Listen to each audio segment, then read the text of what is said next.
Back to day 3 of 3 of this meeting. We're on item 28, 10-year plan community consultation, which is on page 157 of part 2, 157 of 193 in part 2 of your agenda. Mr. West, welcome. Ms. Pinfold, welcome. Questions? Colleagues? Thank you. Councillor Barker. Thank you, Worship. On page 165, number 49, it talks about the consultation document coming back to Council for noting by the end of February. I just wonder if there is the opportunity, I'm not saying that we need to make change in it already because I haven't seen it, but if there is the opportunity to make changes to that document at that meeting.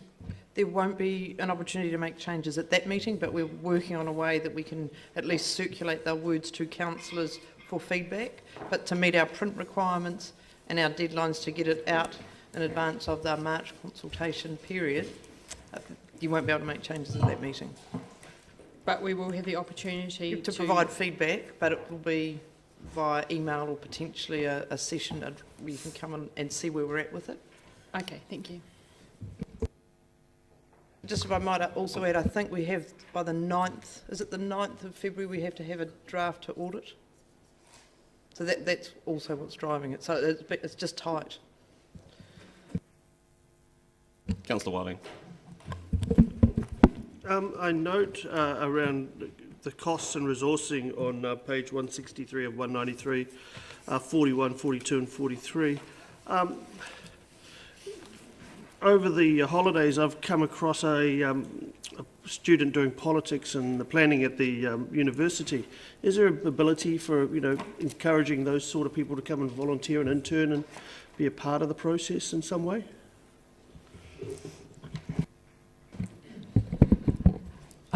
It's something that we would have to discuss with HR, looking at volunteers and interns. But probably not. So we will resource up with staff. This is a priority for council. The roles showed that consultation was something that we do need to take seriously, and so staff will prioritise this. And you want folk who are well versed in the complexities of the plan and able to answer the questions meaningfully.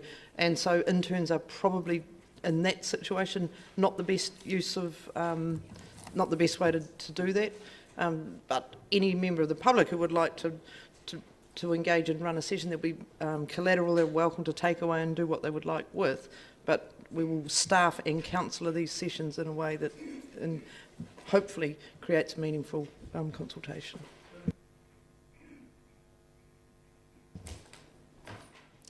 So moved by Councillor Vanderver. Is there a seconder? Seconded Councillor Walker. Would you like to speak to it, Councillor? Thank you. Further speakers? I'll put it. All those in favour? Aye. Those against? That's agreed. Item 29, review of the significance and engagement policy, which you'll find on page 423 of part 1. Happy to move. Thank you.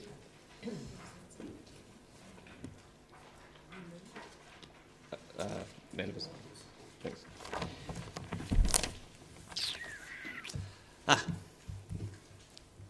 The same supporting crew, that's efficient. Any questions? It's been moved by Councillor Vanderver and seconded by Councillor Walker. Would you like to speak to it, Councillor? Further speakers? Councillor Elder.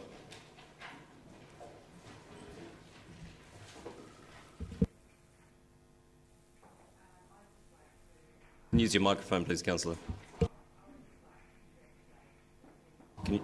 Amending this to be up with the expectations of significance and engagement with the community have changed over the years, and in particular I like the addition of the Treaty of Waitangi and speaking to people in a way that works for them and that's across sectors. And I think there's a lot of work being done in this space, and I know the Coastal Plan and South Dunedin and the South Dunedin Library have been beneficiaries of this process, and I just recommend the council for it.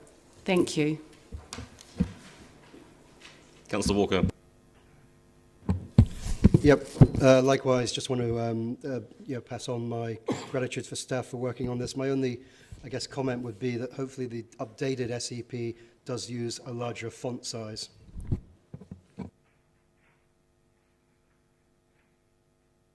Councillor Vandervis, your right of reply.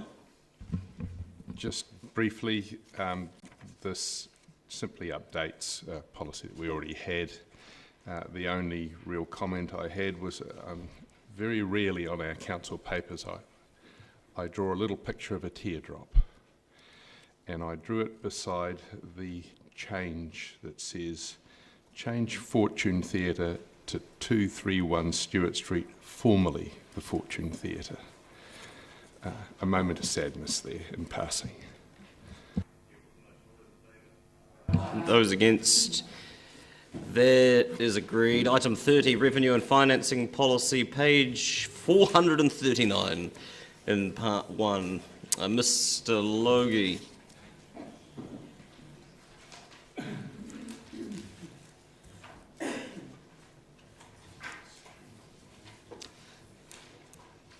Questions?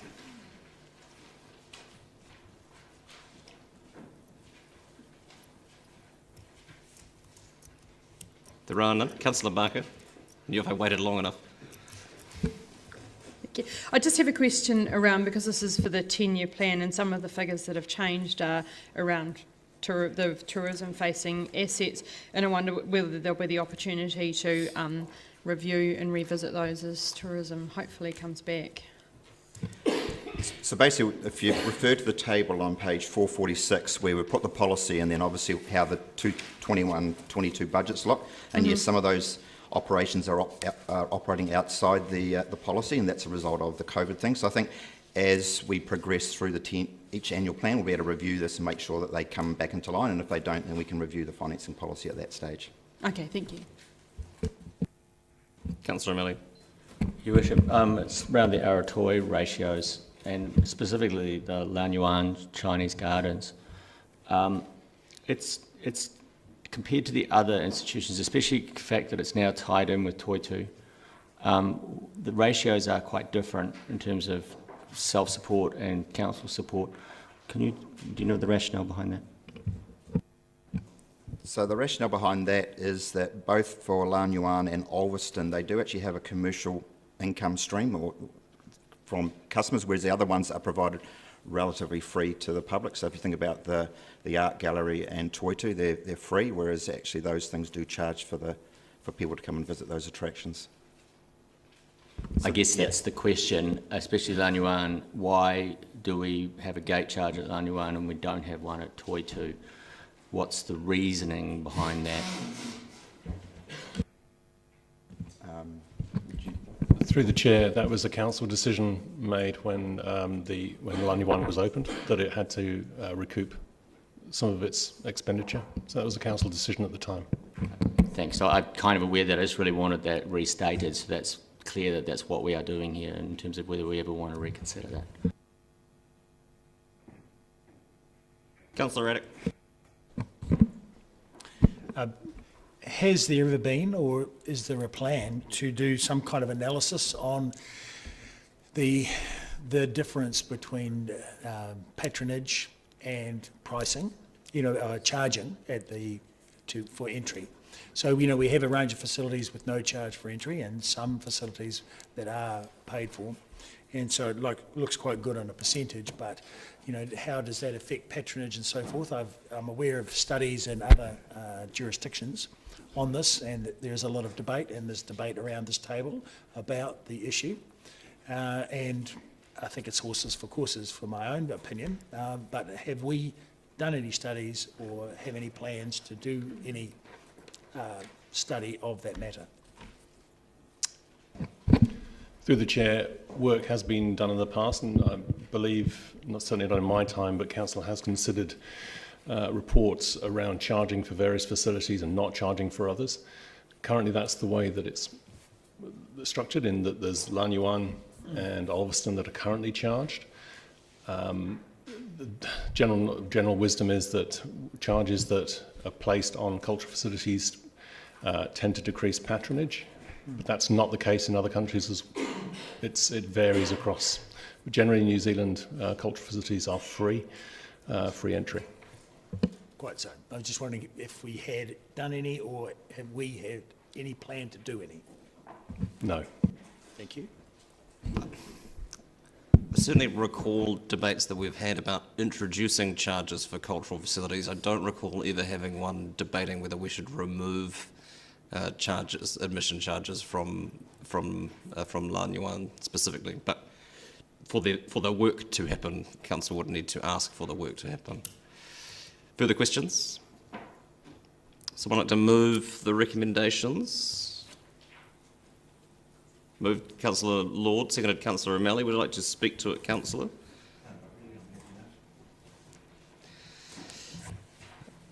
Further speakers? Nothing in reply. Oh, Councillor Rannock. Further to my question, I think it'll be quite interesting to have a study going forward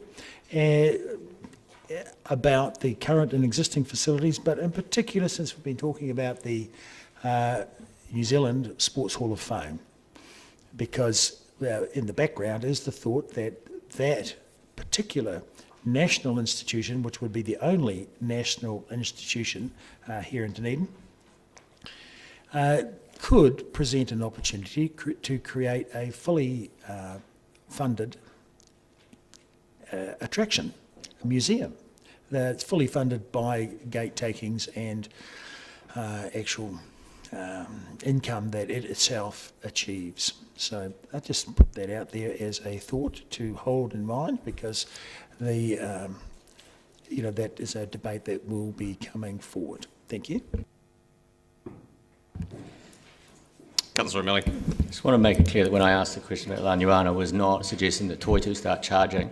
I was heading in the other direction, saying that maybe we want at some point consider Lanyuan as a cultural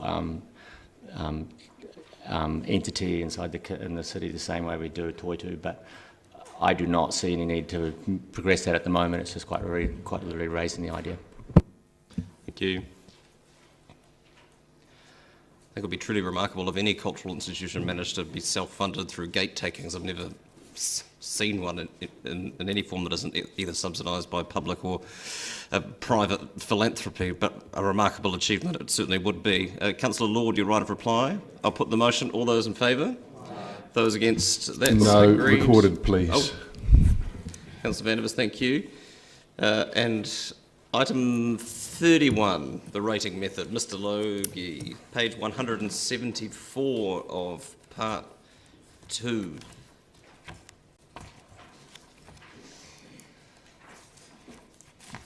Thank you all for your perseverance over the course of this meeting. Questions, councillors? Councillor O'Malley?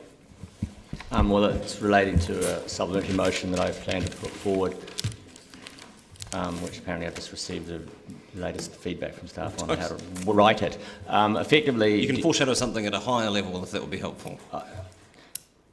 I am foreshadowing that we request from staff a report on the options of providing assistance to ratepayers on limited or fixed incomes and time for consideration for the next annual plan. And I'll speak to that at the motion. Yeah, do we have any ability to deal with them? And to that point, do we have any ability at the moment to deal? We've had issues raised by people on fixed incomes, notably Grey Power has made that statement, that when we increase rates, those on fixed incomes are most affected by it. I believe you're going to tell me that you don't have it in hand right now, but do we have any capacity to deal with that kind of issue in terms of maybe working out a method to rate those people differentially? So obviously we continually work with ratepayers to encourage them to apply for the rates rebate scheme, which is the DIA funded scheme currently in place. In terms of what other options we have, that would be something that we would need to do some work on before we may pass comment. Thank you. I'm happy to second the motion when it's dealt with. Further questions? Oh, sorry, Councillor Gary. Just further to that question by Councillor O'Malley, Mr. Logan, I know I've answered this in other years, but when I hear those kind of comments from organisations like Grey Power, it occurs to me, I wonder how well known the rates rebate system is. I know we certainly do our very best with that, but what's your view on that? What's your feeling about that in terms of your assessment about Sorry, how Councillor, can you well speak closer I am sorry. into your microphone? Thank you. So I'm asking how you think how well known the rates rebate system appears to be, in your view. I can't have a view on it other than we do, where people apply in previous years, we are proactive in sending out applications for the subsequent year. So we do as much as we can proactively to encourage people. So the service centres all have rates rebates form. The CSA staff are well informed in terms of what the process is. So we can do it through that way, but in terms of individual ratepayers knowing about the scheme, I can't pass comment. Sure. Do we promote it to organisations like Grey Power?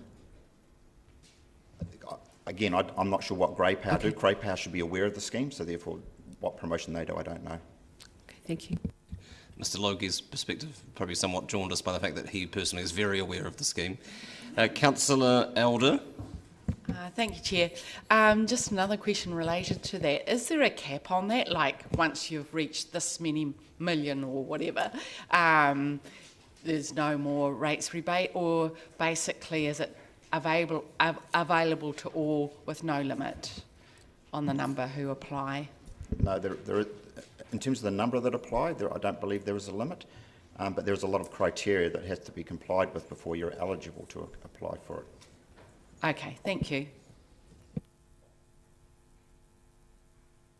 Councillor Walker. Thank you once again for the report. I just want to go to pages 182 and 183, and I guess my questions are more for clarification in the context of the fact that when it comes to figures, there can sometimes be some dubious using of figures, both for use and for and against arguments. So in terms of the average, assuming that we did sign off on the 9.8%, am I reading it correctly that in the first table on page 182, for the residential property and the example used, that would equate, if I divide the 241 increase by 52 weeks in the year, to a $4.60 $4.60 increase per week. Assuming you've done the maths correct, Great, Councillor. okay, good, because I think it's important to disseminate this information. So similarly on page 183, for the example used at the top, for the CV of 275,000, that would equate to $3.67 increase per week. And even for those people who have the luxury and joy of having $1 million home, that increase per week, assuming the 9.8% is signed off, is $7.36. Great, thank you.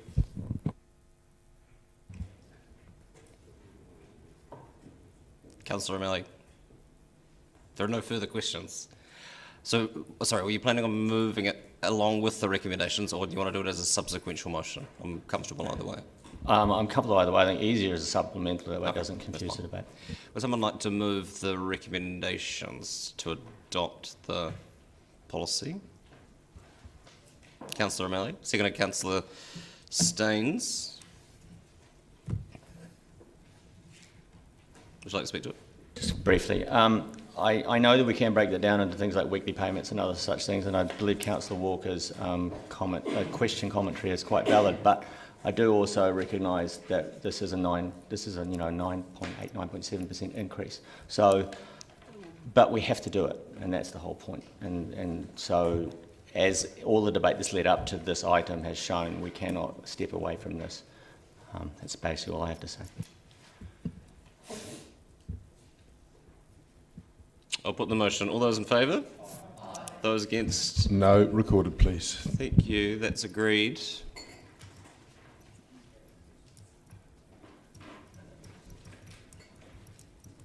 One moment, caller.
some editing is going on. It seems easy to deal with, isn't it?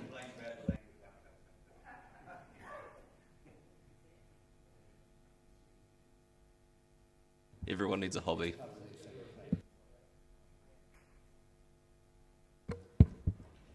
Councillor O'Malley, when you say next annual plan, is that for the 21-22 annual plan or the 22-23? Next seems...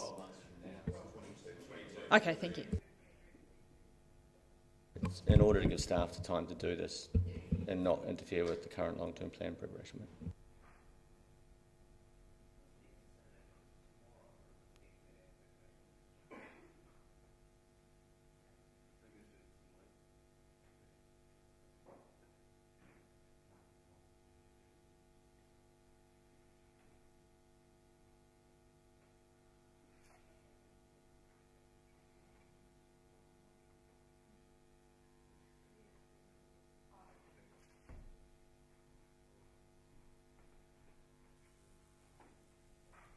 They've moved on to plurals over here, so I think we can get on with it. While that gets, I don't think it's going going to substantially change if there's any S's or R's and is's put in there. The point of this motion is that it has been raised, not just for this long-term plan, it gets raised at almost every rates increase that we face, is that there are two groups in my opinion, there's two groups of ratepayers that we are considering when we often do this. One is those who are on variable incomes and are maybe younger, who are wanting significant investment in the city and significant investment going forward. And then there are those who are on fixed incomes who are worried about what that investment will mean to their ability to pay. If we do not address that in one way or another, we run the risk of being hampered in our ambitiousness to move forward and listen to that other group. I've had people say to me, double my rates, if that will make the city a better place. And so I want to be able to feel that we are somewhat freed up and not having to worry too much about this group if we can deal with what the stresses are on this group. I don't want, and the reason that this is a report and as relatively open-ended is that with quick discussions with staff, we're not exactly sure what can and can't be offered. So that's why the report's due next year. It gives staff plenty of time to write it, plenty of time for us to consider, or them to consider the implications and ramifications of it. And it will be given opportunity for affected parties, I assume, to contact the council and give the council their opinion while this report is being written. So it's to address those on fixed incomes in an environment where I believe our rates are going to have to reflect our needs to spend in the future and the impact on those people, and a chance for those people to interact with us and let 12 months pass before that report comes in. Thank you. Thank you. Further speakers? Councillor Walker. Yeah, I'm more than happy to support this, particularly for those people on fixed incomes.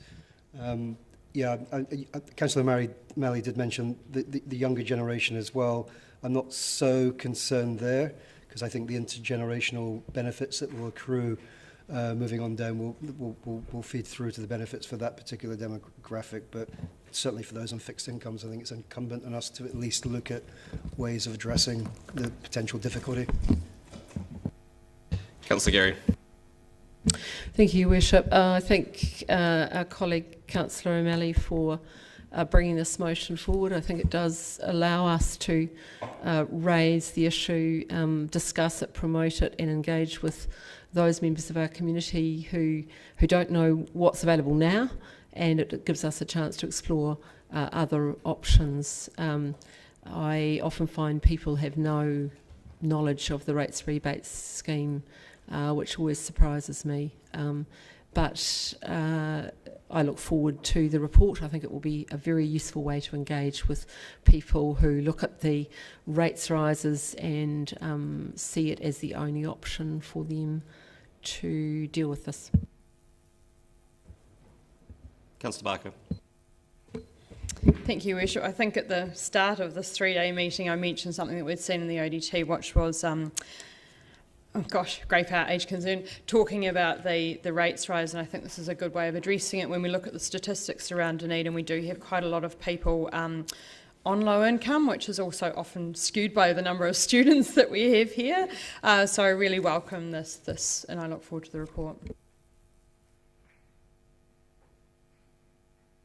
Thank you. I'm happy to support this. In response to Councillor Walker, I don't think there was a concern on Councillor O'Malley's part for younger people. It was more younger people in our community come to us with a desire for us to invest in the city, and it's hard to do that to the degree that they may wish to without being cognizant of the implications for people on low incomes. I support this and seconded this because I think we should always be looking at what the options are available to us to mitigate that. Not because I think there's going to be some grand solution that'll make itself apparent over the next 12 months. I'm also slightly wary of. I mean, income is a proxy for the ability of someone to pay for something, but it is not absolute. And I reflect on my time at university where there was an income threshold to qualify for the student allowance, and if your parents collectively earned more than that, then you had no support from the government. And there were plenty of families who managed their financial affairs in such a way to make sure that they didn't have any income in the way that it was measured by MSD, and their children qualified for full student allowance, and it certainly wasn't a measure of their ability to be able to support their families. So I think we need to be aware of that, but I can support this given that it is at such a high level, and certainly that is, I know that's not the mover's intention, but it is something that we need to be aware of as we work through things that can seem simple on the surface, but can be deceptively complicated once you enter the detail of them. Councillor Vandervis. I can support it, given that I understand that people who have recently and are about to in the next year suffer hardship because of COVID, and suddenly their employment or their business completely evaporates through no fault of their own. I think that hardship provision in particular is something that we need to be able to have some tool to do something about. It's unprecedented. It's not something that some people can do anything about at all, especially if, for instance, their business or their livelihood was built around the cruise ship industry, for instance. So I look forward to that aspect being hopefully covered and giving us something to be able to do to help soften that blow. Councillor O'Malley, your right of reply. I'm cognizant of the fact that even as people gave their speeches, everyone has a different idea of what this might look like, which is another good reason to give a year for this to be written. I originally had limited and fixed income because I wanted only because you could have a fixed income which could be quite large.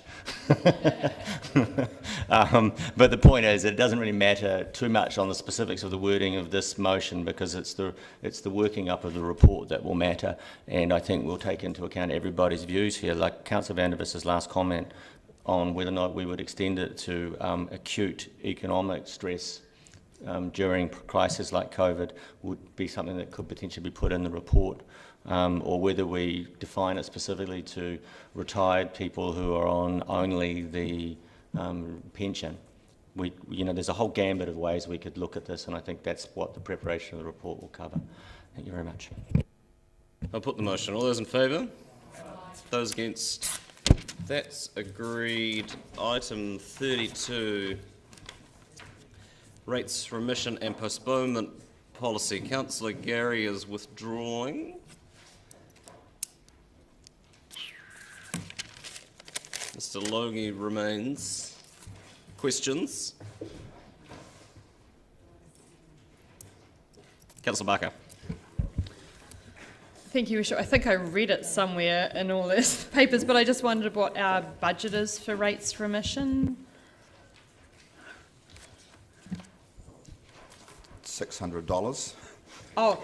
However, in terms of penalties, it's done on a case-by-case basis. So obviously, if somebody gets charged a penalty, and then they apply for remission of that penalty, then obviously there's no budget for that. We budget for the penalties in total, and that takes into account the fact that some people will apply for remission. So there is effectively a negative budget against the remission income line, because we do remit some penalties.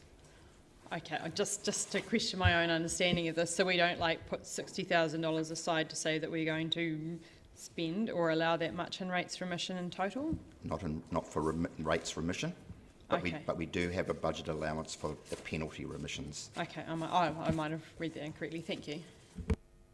Councillor Walker. Yep, thank you again. And the usual question around anything, this is on page 487, I guess, and goes into 488.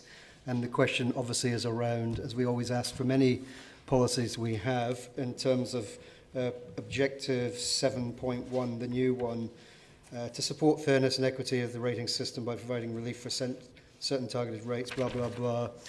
How do we police this? How do we police the fact that for a family use that does not rent the flat on the open market separately from the main dwelling? So the people that fall into this category and want to apply for remission under this part of the policy would do a declaration. Yep. Yep.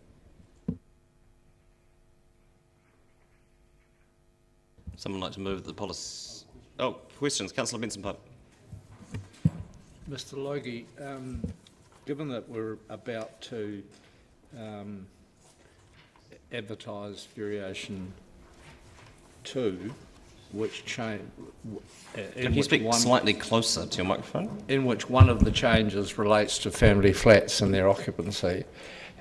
Do these changes that in the red align with the policy about to be changed, or changed in due course by way of the public process? Or proposed to be changed, perhaps. I couldn't answer. I don't understand the specifics of the 2GP, so I would have to have a look at that and just make sure they do. Yeah. I think that will be good. Yeah. Thank you. Councillor O'Malley. Just following up for Councillor Walker's question and your answer that a person would have to make a declaration, and our other commentary on other aspects of bylaws and other such things where we've turned out under the Local Government Act to be unable to put a fine out, what would the consequence of a false declaration, if discovered, be?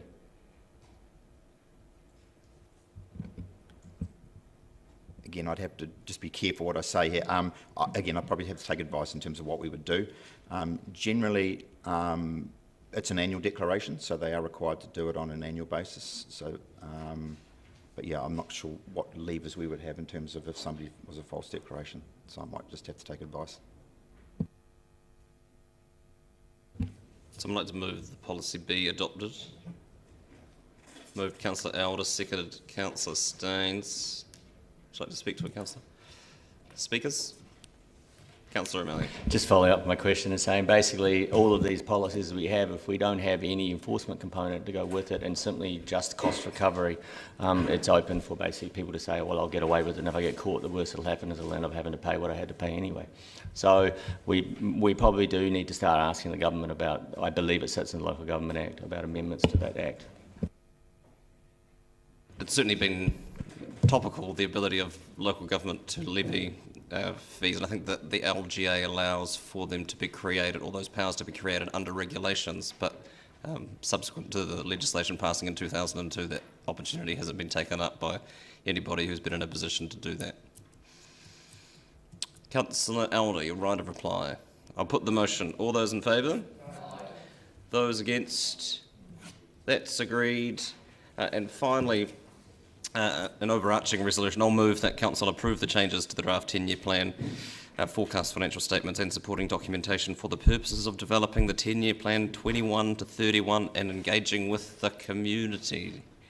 I have a seconder. Seconded, Councillor Staines. Thank you. Any discussion? Put the motion. All those in favour? Those against? No. Recorded, please. Thank you. That's agreed. Can someone fetch the Deputy Mayor? Oh. Oh, okay. We'll press on. Item 33, Dunedin City Council submission on the University of Otago's Vision 2040 discussion paper. Mr. West and Ms. Pinfold, welcome. We're on page 501 of part 1.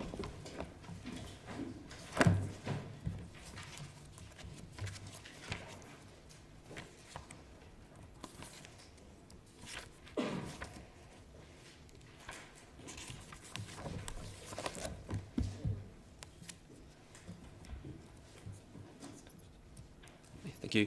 Anything you wish to offer by way of introduction? No. Questions? Councillor Barker.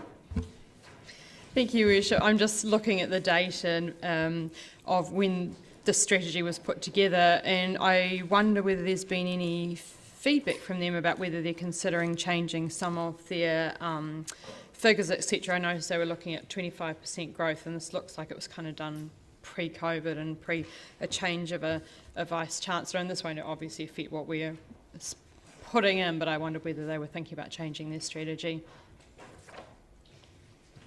I'm not aware of that. Sorry, I can't answer that, Councillor. Okay, thank you. Councillor Walker. Yep, thank you, and thank you for the submission and for providing us with the report from the university.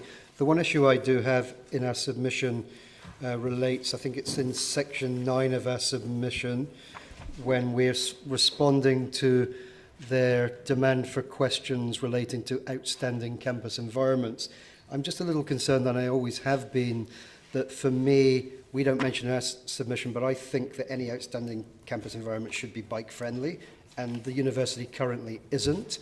We don't mention this in our submission. I just would be, you know, as we've had a lot of discussion about modal shift around this table. What are you asking I'm of asking staff? if we could add into our submission under section... Under we can add anything to the submission that we like, but that is... Yes, exactly. So I'm requesting that we add something around being bike-friendly around the campus. Your best option would be to move that by way of amendment rather than just sending it off to staff and hoping for the best. So I'll give you the chance to do that if you wish. Okay. Other questions? Don't pass it. Okay. No. To stop him panicking, stop the councillor panicking, I'll move that we adjourn the meeting for, Thank you very much. For 2 minutes to give him the chance to draft something without us all staring at him. Seconded Councillor Gary. All those in favour? Those against? That's agreed. That's right.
this, with B being the amendment, seconded Councillor Elder. Would you like to speak to it, Councillor? Briefly, thank you, obviously, for the report. I mean, I do, obviously, Part A, I applaud the university for the 2040 vision. I think it's a really good document. And obviously, as I've mentioned previously, I just would like, I've had the amendment because I do believe, as I said earlier, that we have talked a lot in the last couple of days about our vision for the city in terms of biking, walking and modal shift.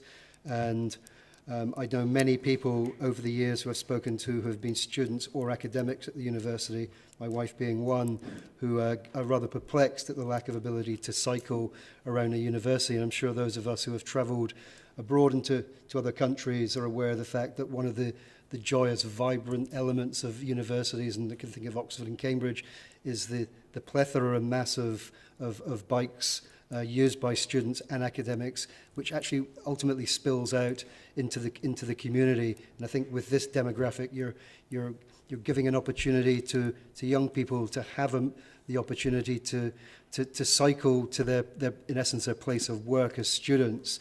And again, we've talked around this table about, and we're about to see it in the next couple of weeks when the students come back, how much that does affect the availability of parking in the student. And I don't know about anybody around this table, but when I went to university first and second time, the thought of having a car was just absolutely something one didn't do as a student. I am disappointed at the moment that there are actually signs at the university, and I know the reasons behind that say dismount, do not take bikes through the university, but anyone who knows that campus, I think there's plenty room within that central part of the campus for a separated, safe path that would traverse the university campuses to connect with the stuff we're doing at both ends. And finally, I'd just like to say I'd hope to, if there are any students watching this, many of you who have complained to me in the past, I hope that you will be strong advocates and feed what I'm saying back to the university hierarchy so they can perhaps take this forward. Thank you. Thank you. Further speakers, Councillor Elder. 4 of my family now bike to work and back. And so the idea of mode shift and active transport and enabling that across the community is actually a partnership with all of us across the city, and that means our Polytech, the university. We all have a part to play in this change and move, and so I really believe that this is a step forward and just encouraging that across all the organisations within Dunedin, as we all need to move in that direction. So I applaud this. Councillor Benson Pope. Thank you, Worship. I think I certainly support this this inclusion, and I just wanted to observe that the emptiness of school bike sheds is another example of the social change that's happened around how people get to wherever they're wanting to get to. And certainly in the time of my school days, several decades ago, most young people, and certainly in all the schools out the flat, cycled. Nowadays, that's a rare event, but the consequence is massive in terms of our traffic volumes at peak times, because the mystery pathways from the peninsula and the flat to hill suburbs is almost entirely the school run, and the consequences of that on our roading network and our transport network generally, and congestion, is enormous. And so it's a good example of, I guess, unintended consequences of other policies, such as zoning, or the lack of it, that have an incredible effect on, and a cost effect on a city like this one. And you'd have to think that there was certainly never any intention around the Ministry of Education to cause anyone any problems, but the changes that have happened in terms of the freeing up of school attendance and which school you can go to have had monumental financial consequences for the city and others. Thank you. Councillor Barker. Thank you, Worship. I think this is a great opportunity to give the feedback on the vision to the University of Otago, which is a huge part of our city. And I noted, I think right at the start of this meeting, about their aspirations to grow by 25%. And I think that that's really useful to know, because that will impact quite a lot. I think they were talking about 5,000 extra students by 2040, which if we take that in half and we're looking at our 2030 plan, that's another 2,500 students, which is, if I said 5 to a flat, another 500 dwellings. So that's certainly something that we're going to have to be needing to think about. I also note that they were talking about their alumni and working more closely with their alumni in our economic development strategy. We have a ambassador program, so we certainly would welcome us working more closely with the university on using our alumni as ambassadors. So it was good to see that addressed, and I look forward to having further engagement with the university as a key strategic partner on helping them achieve their goals, and also working in conjunction with them and managing that growth for our city. Councillor O'Malley. Thank you, Worship. I concur with Councillor Barker's comments about us submitting back to the university on the vision. It's important that the two institutions interact with each other in an intimate way. To Councillor Walker's addition to the feedback, I was not on the council when the cycleways were designed at this point, but the university's position on not being a bike-friendly campus had a major impact on the design. At least that's what I was told. And NZTA has flagged that with the rebuild of the hospital, there will have to be a redesign of the cycleways again, so we will go back into that activity again. I agree with Councillor Walker that I believe that the best path in the northern end of town is actually through the campus. And if it was in the campus, then the ability of students or staff who are working there to use bikes would probably be enhanced. And it's got to be consistent with the university's general policies on environment and sustainability. So I'm glad that there's a little addition that's been put in there. Thank you. Councillor Houlihan. Yes, if anyone's driven around the university in the morning, it's very clear that a lot of people use a car. So I don't know whether in the Vision 2040, whether the university has, put anything in there to encourage different modes of transport. So I think I applaud Councillor Walker for this initiative, because I think it's a good idea. Because by the amount of cars that are around, I would say probably the staff and a lot of students use a car to get to university. And part of that possibly is that students are finding accommodation further out from university too. They're looking for competitive pricing, but one of our advantages for our city, I think, is the fact that a lot of students do live near the university, so it means that they can bike or walk to varsity, which is great. The councillor will be aware that the discussion document is attached as attachment B if you're looking for whether things are or aren't included in the strategic vision. Councillor Raddick. Yes, I agree with the addition, and I like the overall submission. One of the things that certainly affects parking in that north end of town is the quantity of student cars. And it's easy to see over the holidays that we've had the last couple of months how there are quite a few parks to be had at the north end, and that changes dramatically when the students come back. And I think having a cycle-friendly campus would make a significant difference to that, and I think it would make a significant difference in convenience for the students. So in other words, they would find it far more convenient to cycle to campus and also around town as a consequence. So I think it's a good thing for us to put through because, of course, the design of the cycleways, and it's good to hear Councillor O'Malley talking that him being in Dunedin and aware that NZTA think that the cycleways should be redesigned. The current design of the cycleways is not working that well, and not many people are using them. So I think it's a critical thing if we're going to see reduce our carbon footprint that we make those such cycleways as we have more user-friendly and more convenient for people. For clarity, I don't think the comment was that NZTA thought that they needed redesigning, just that with the changes to the inner city transport network, they would require adjusting like the rest of the transportation network would. It's probably worth noting. Councillor Gary. Thank you, Your Worship. Yes, I'll be supporting this clearly. And I was very pleased to read in the Vision 2040 and in the submission that we're making a focus on two particular aspects that caught my eye, and one was the excellence in teaching and the other outstanding student experience. Because at the heart of this vision is the people, and without the excellent teachers and without looking after the students in our city,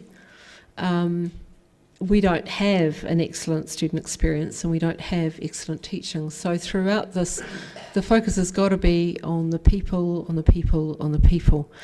And our ability to interact with the university in terms of that student experience is important. I think we do that really well, and that partnership is really important. And if we take the Sophia Charter as an example, that's been a recent example where we have worked very closely with a whole lot of other stakeholders to improve that experience. So I support the submission. And as to B, I do believe that's a very timely inclusion. Councillor Manners.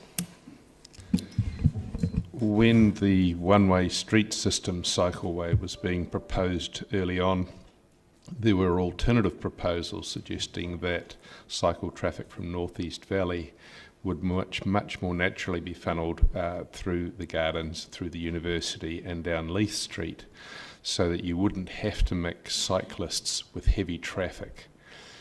The university was the absolute stumbling block to this plan, and they were completely unwilling to accept any cycleway running through the university, and bizarrely came to this council to present themselves as being cycleway friendly, when in fact they were the reason we had to mix cyclists and heavy traffic on the one-way street system. This intransigence, I believe, just stems from the inability to accept the possible risk of a cyclist hitting a pedestrian student, as has happened and probably will happen anyway. Basically, they just didn't want the responsibility, and their way around it was to force them out onto the one-way street. I think this has been really unfortunate for Dunedin, and hopefully we may be able to provide some sort of inducement for them to reconsider. Councillor Hall. This, for the university, I can understand why they don't want bikes in the university, having worked in there for the last 30 years. When they change their classes, you can't even move in the university with vehicles. University try to ban me from working for the university because we sped through the university and just about run over students, which was totally wrong because we put it up, we had GPS, we GPSed everything and we hadn't done anything wrong.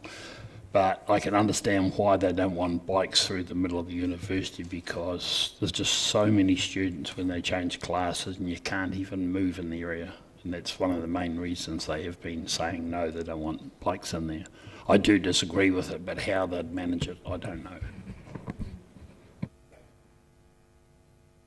Councillor Walker, your right of reply.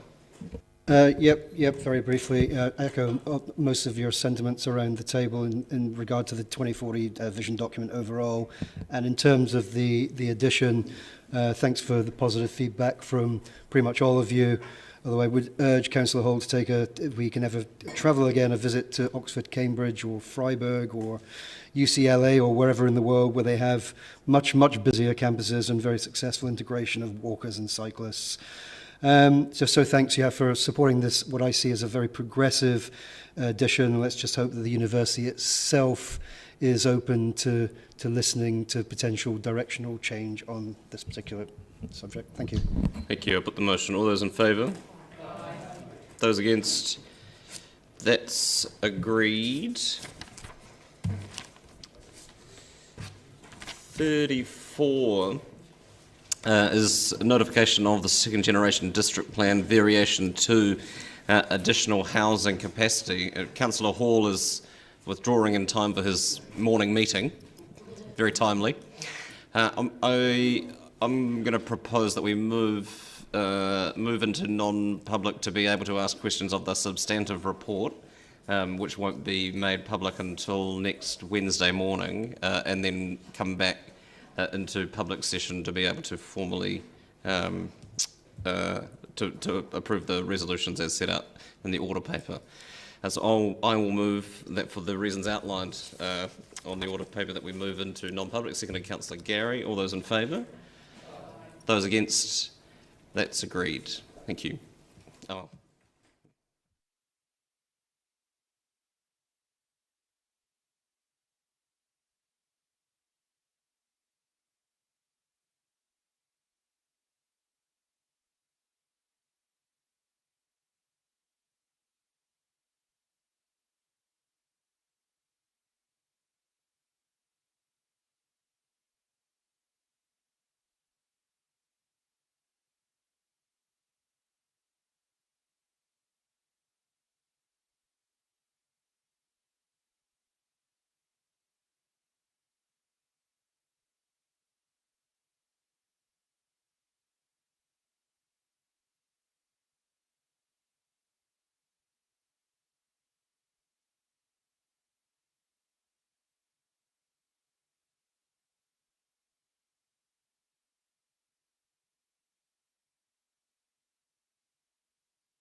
34, notification of 2GP variation 2, additional housing capacity, and when we get to that, I'll move the recommendations as per the order paper, but the Chief Executive may want to offer some comment about the scope of debate that is available to us. So, councillors, you are not able to reference in the debate any of those items we've talked about in the non-public part of this meeting around sites or zoning changes and how it might affect certain areas, as that information is, as you know, embargoed until, is it the 3rd, for formal notification. Are we allowed to reference comments made by Dr. Johnson, for instance, in terms of overall strategic direction, etc.? Would depend on the comments. I'm sure that with his worship, I wonder that we put Dr. Johnson and Mr. Stockham back. So maybe you two could come back up. And Mr. Dyer as well, just in case.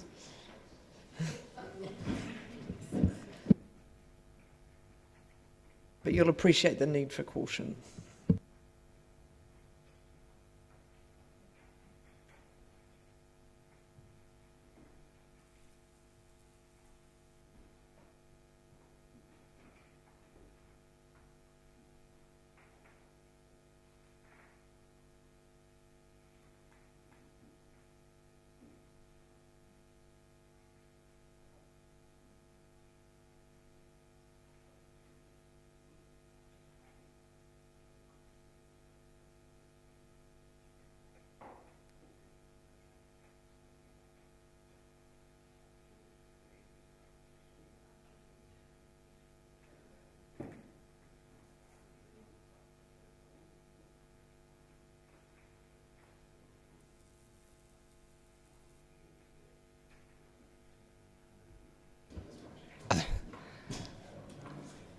Are there any questions councillors wish to ask of staff present at this point in the meeting?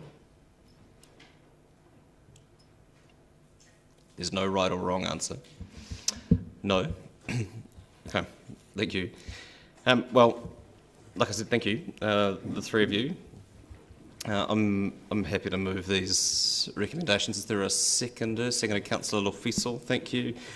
And I don't have a whole lot further to add to it. It's largely procedural. We're being asked to sign off on variation 2, which will be made public on Wednesday morning should these resolutions pass. And I just want to pass on to staff my thanks for the vast amount of work that goes into preparing plan changes as extensive as this, and the amount of background work that the RMA requires staff to do to put forward the proposals that will be in front of our community on Wednesday morning, both in terms of any proposed zoning changes and any rule changes as they pertain to residential development capacity. And I will take further speakers. Councillor Gary. Just to follow up, Your Worship, I know that Dr. Johnson was keen to mention Ms. McEwen. I think that was the correct name for the work that she contributed to this very complex process. Councillor Reddick.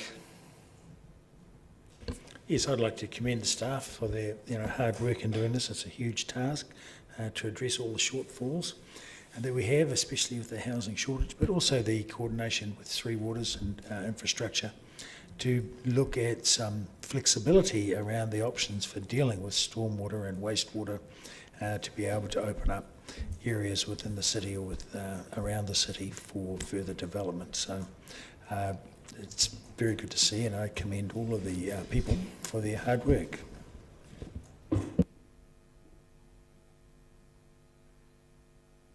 Councillor Wiley. Thank you.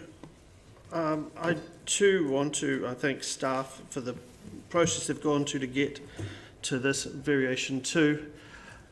I think anything that can bring housing affordability back to Dunedin is very important, and I think there is a lot of positives in this, what is being released or will be released, I am still conscious of the fact that I would have liked to have seen probably a little bit more, but variation 2 is exactly that, it's a variation. And I think when you look at the ability, removing the restrictions on who can live in family flats, allowing smaller size sites and provide for duplexes, and creating more flexibility for development, I think those sort of things are positive. I think the current aspect being is we know there's a housing shortage in the city, and I think this does assist in relieving some of that. I just hope the process can go through quickly so shovels can be in the ground. Thank you. Thank you. Yes, I'd like to thank Dr. Johnson and her team for their work, because it is probably a bit of a thankless job in a way that a lot of people are a bit critical and not overly always happy with their land being rezoned or not being able to get a zone they want. So it's hard to keep everyone happy. And as we know as councillors, you can never keep everyone happy. It's not going to happen. So I do not envy them for their job. And as councillors, we have a difficult job to do, is to approve these when knowing that people are having some difficulties with them. But given the information that we've heard and the information we've read, that there are definitely, as Councillor Wiley said, some positives for our city in the hope of freeing up some land, and the approvals we've made around infrastructure spend should hopefully help that happen if we free up infrastructure to work so that therefore people can get reticulated water and stormwater, etc., to the sites. That should help a lot of these problems. I think freeing up changing that ruling around the minor dwelling was a sensible decision, and I couldn't understand why you couldn't allow other people who weren't your family to live in a minor dwelling previously. Anyway, it did seem a bit of an odd rule, so I think it's a good idea to free that up, and I think allowing a bit more density in the city is a good thing as well for development. So here's hoping we can help free up some more land to help ease the housing shortage. Thank you. Thank you, Worship. In this report, it notes that the process started in 2015, so this is a great day to be sending this out to consultation. I note in the advantages of approving the notification that will provide for a range of rural and zoning changes that will add capacity for an additional 2,000 to 2,500 homes to be built, which is a wonderful number to be looking at given the future growth predictions. Also looking at number 15, which is pretty exciting. As Councillor Vandiver said, he puts a sad little teardrop beside something, and I put a very happy face beside number 15, where it said that the team had managed to save $40,000 by sending out the letters with the letters to ratepayers. And we always like to see cost saving because we're always being commented on when there aren't cost savings. So well done, everyone. Thank you, Chair. I too want to thank Dr. Johnson and the team. We've got, over the next 10 years, $3.3 billion worth in building alone. That we are going through the kind of thing, are growing pains. So there's not enough houses, the affordability of houses go up, the rents go up, and this is a great step forward to actually easing those growing pains. And it's good to see the flexibility in this process and also looking at future planning. So thanks everyone, and thanks. It is a growing pain thing, and I suppose in a way Dunedin's growth is a good thing, but at the same time we're suffering the consequences of it in the short term. But this will be relieved through this process. Your Worship, it's good to see this coming to the table, and I'm sure that the additional ability for building houses will be important for the growth of our city. However, I do not share the same optimism that when those houses get built, the price of houses will come down. The Chairman of the Reserve Bank as recently as November of this year made a point that we are not short of houses, we are short of the opportunity to own houses. There is an issue here of investment in houses that means that we are getting more renters and less owners, and to see the price of houses in Dunedin to go up by more than 30% when the population only rose by 2 means it doesn't seem a very strong link between supply and demand, but other actions in the background. What we're doing here is very important. We need to supply the extra houses to meet the growth of the city, but I predict that it will have very little impact on the price of houses because the underlying reason the houses prices are moving is not as simple as just supply and demand. Thank you. Councillor Lord. Sorry. Thank you, Worship. Yeah, no, look, I'd like to say thanks to the staff too, but I do have reservations that we probably haven't gone far enough, and I think when I was just in Christchurch a couple of weeks ago, I see you can buy brand new off-the-spec houses there for under $500,000. You can buy 3-bedroom, 2-bathroom houses in Rangiora for under $600,000. You can buy them in Ashburton, brand new off the plan for under $550,000, $560,000. I do believe that the price of land is a problem. And look, I know the developers, it's just business. They will hold that price as high as they can, as long as they can. But the one way that you will make a difference is by having more land available and more opportunities for subdivision. And then the people that have got just a bigger section will say, well, look, they might want $300,000 for that section, but I'll happily take $200,000 to sell my backyard and give me the rest of my money I need for my retirement. So I believe that it very much is contingent on the price and the availability of sections of land. And I do think Dr. Johnson's comments previous about can't always give people what they want. I think particularly in the area of rural subdivision and breaking up lot sizes in the rural residential areas, I do believe that sometimes we should ask, why can't we give people what we want? And I think there's a lot of opportunities in that area that have been, room for improvement. But thank you very much all the same. Tēnā koe, Your Worship. I'd just like to add to our colleagues' thanks to the staff and acknowledgement of the staff and the depth and complexity of the work. And I'm just so proud and big ups to the person who drafted Strategic Direction 2.5. Dunedin is a city that gives effect to the principles of the Treaty of Waitangi, protects kaitahu values, culture and traditions, and enables kaitahu to express kaitiakitaka.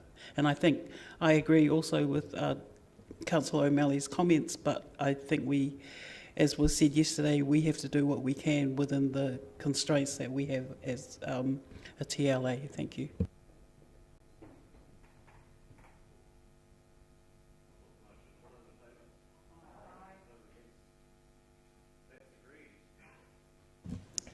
That brings us to the end of the meeting. Thank you everyone, and particularly staff for their endurance over the past 2.5 days.